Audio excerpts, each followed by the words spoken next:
Good morning. We are continuing looking at the Sermon on the Mount, and we're kind of getting close to winding it up. Jesus has been talking about the narrowness of the kingdom for a little bit, about the importance of bearing fruit. If you have a life that looks like the kingdom of God, that is on the narrow way, that goes through the narrow gate, to use some of his language previously in the sermon. So this morning, I want to read verse 21 of Matthew 7.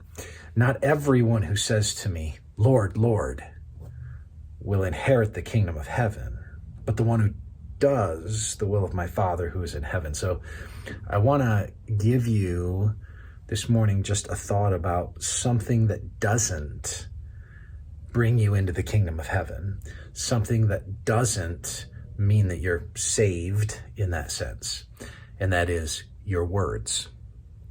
Lots of people talk a good game. Lots of people know the lingo. Lots of people can say the right things. People that Jesus is referring to say, Lord, Lord, and yet they don't understand lordship. They don't understand the implications of what they're confessing. When you say Jesus is Lord, you're affirming two things. On the one hand, you're affirming that he is who he claimed to be, namely God enfleshed. So you're affirming deity. But you're affirming a second thing. It's not just deity, but it's dominion. You're affirming that Jesus is the one in charge, and therefore you are placing your life under him. So to say Lord, Lord is not merely a kind of dignified terminology. It's not a tip of the hat merely to something about his person. It's a statement about your frame of reference in regard to him. And he's saying here, some of you use the words Lord, Lord.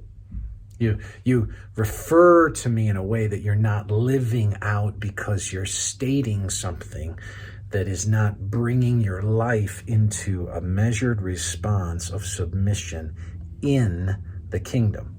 Ephesians 5:6 says, let no one deceive you with empty words, for because of these things the wrath of God comes upon the sons of disobedience.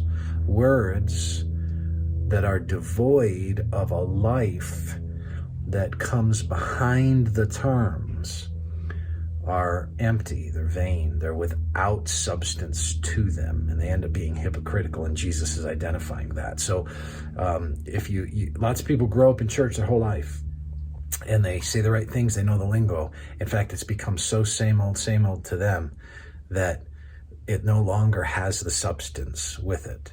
Assess your own hearts, and this is what a text like this is about. Don't be just a word proclaimer, but a life liver in that sense. May the Lord bless and encourage you today.